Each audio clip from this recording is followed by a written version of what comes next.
My name is Ali. I am with my son called Haba Hirwa. We come from Rwanda.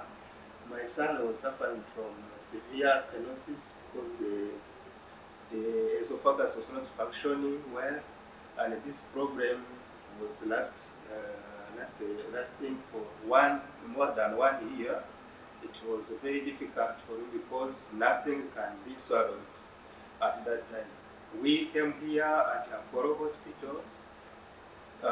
They managed to solve this problem, and this is why we stand here to appreciate, to thank first of all God, and appreciate the management of ApolloHospitals, and also especially the doctors of Apollo.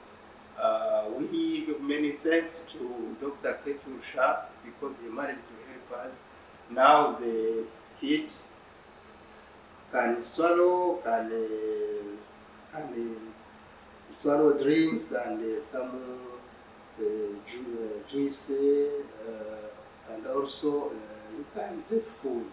So it is coming, and we hope that it will be okay. Yeah. So we just appreciate the Apollo Hospitals because they managed to help us. Thank you so much.